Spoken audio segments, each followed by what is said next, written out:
Just when you thought you could get rid of me, turns out you can't.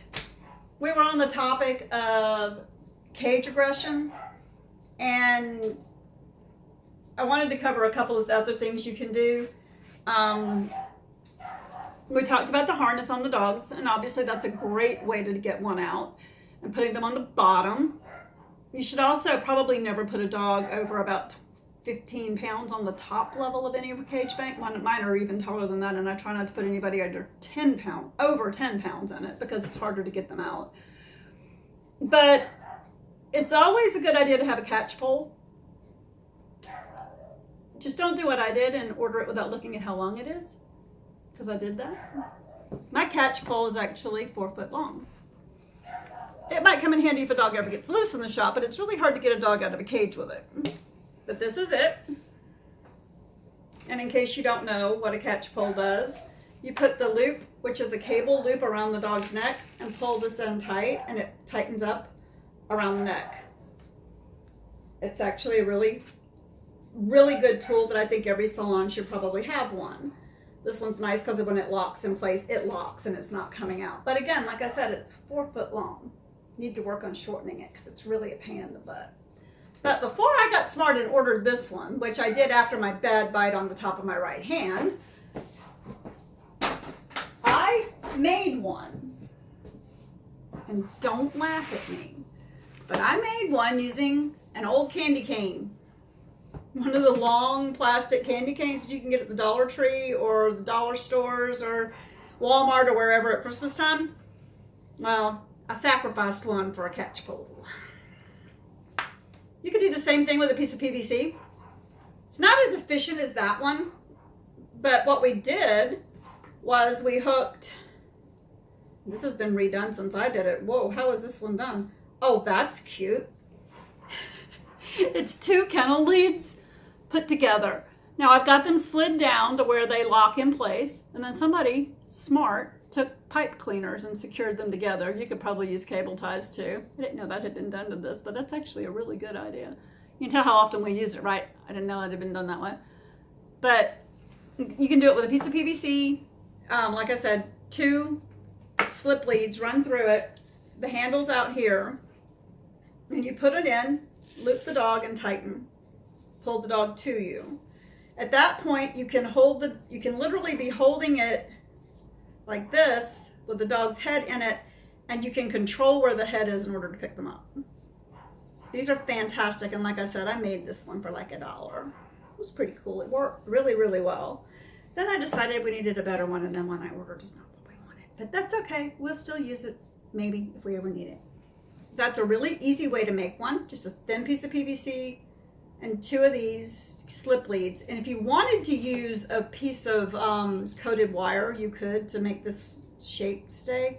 But we've never had really any trouble with this, because once you can get it over the dog's head, you're fine. Now, there's also bite gloves. And I don't own any. And I'm not really sure why I don't own any, except that I don't do a whole lot of biting dogs.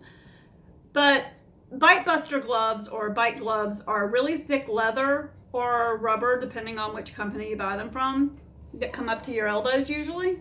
And dogs can't bite through them. They can bite them, but they don't bite through them. If you don't have those, rose gloves are awesome because they're thick leather, and when you put them on, they go up to your elbow. And if a rose thorn can't penetrate that, generally speaking, a dog isn't going to either. And even if they did, it would still dull it because it's coming through the leather first. Usually they won't bite at you because you have on a glove. These are also fantastic because this up here is canvas for scratching dogs.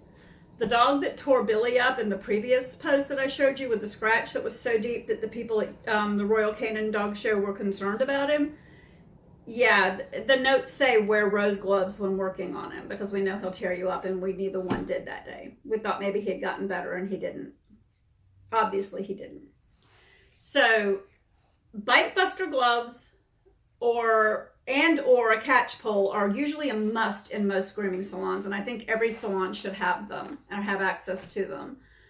You need to protect yourself because nobody else is going to do it for you. Remember, owners lie, owners don't know, groomers lie to owners. It's it's a mess. You never know. You can't trust every dog, and you shouldn't trust every dog. I don't even trust some of the dogs I've been doing for years and years and years. The dog that bit me in the face was one I had done for 8 years.